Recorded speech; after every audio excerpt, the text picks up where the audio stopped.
Right, hello, welcome to the first video in the SAT essay series. And this series is going to teach you everything you need to know to write an effective SAT essay.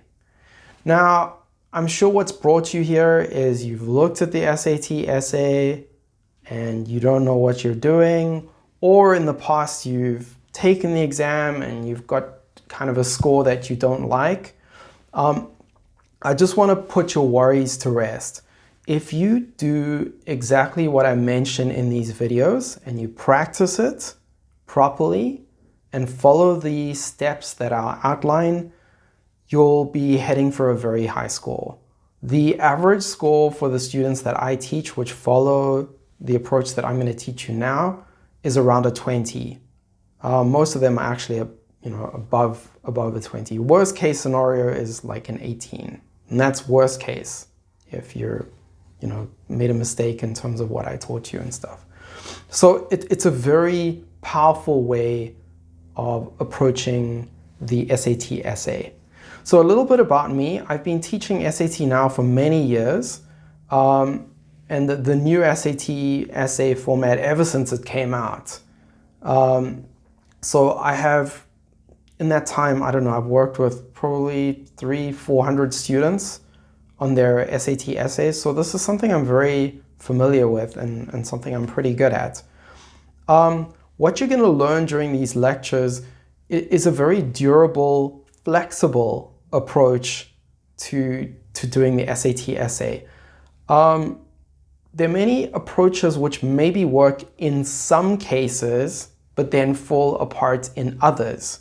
I've seen people make, like, for example, a template which works perfectly for some style of SAT essay prompts, but then it doesn't work in others. So what I've done is I've created a template / a format and a way of analyzing the rhetoric that'll work whatever the prompt they give you.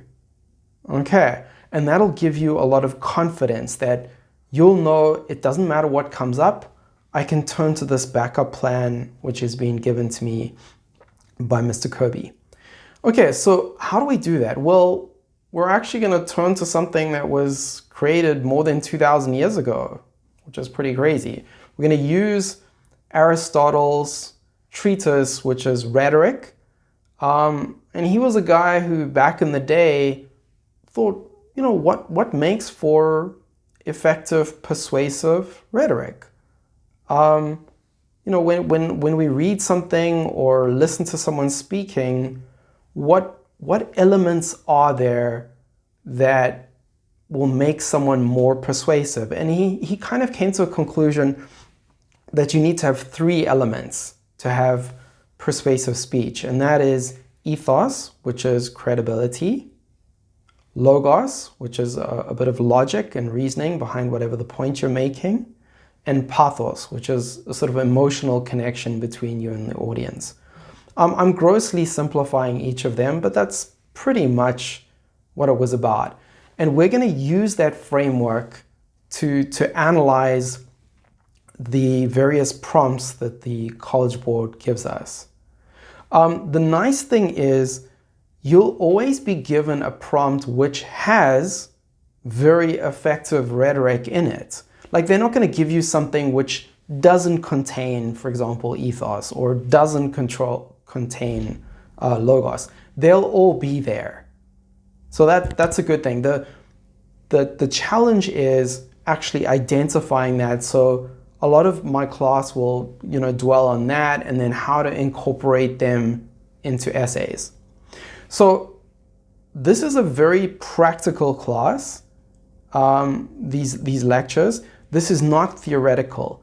I'm going to be using real released prompts from the College Board and showing you exactly how to write solid introductions, 3 body paragraphs, and a conclusion, with the body paragraphs being based on that ethos, logos, and pathos.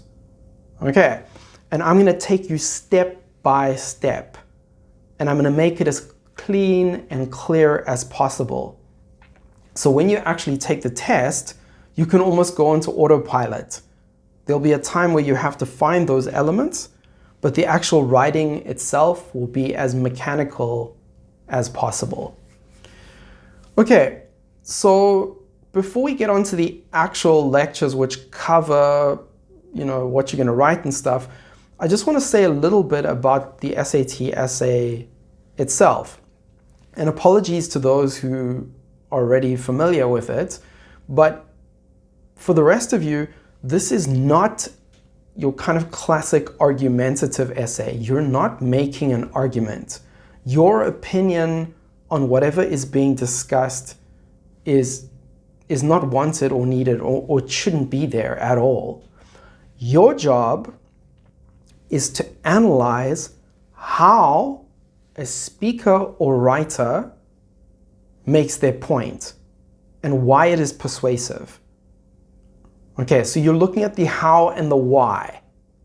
Remember that constantly, how and why. That is the essence of rhetorical analysis, which is what this is about. Okay, a little bit of admin work for you. I will try and paste or include the College Board essay prompt number 1 and number 3 on the website, but there might be some issues with copyright. So if there is, it's very easy to find it. Just type in Google, Khan, which is Khan, as in Khan Academy, paper SAT, and then you'll find a list of all the released SAT exams, and then you can just find College Board 1 and 3. I'll be mostly using that through the course, so you'll need to download that, print it, maybe have a read before you move on to the next video. Okay, guys, I look really forward to working with you. I know this approach works if it's applied sincerely, and I think that'll give you a lot of confidence. And if you're looking for that really high score, that 20 plus, all the way up to 24, this is the way to do it. I've seen it work in the last 5 years with hundreds of students. It really works. It's powerful, it's durable. So give it a chance, apply it, and you'll do fine. Great, I'll see you in the next video when we're going to start right from the beginning with introductions. Okay, I'll see you in that video.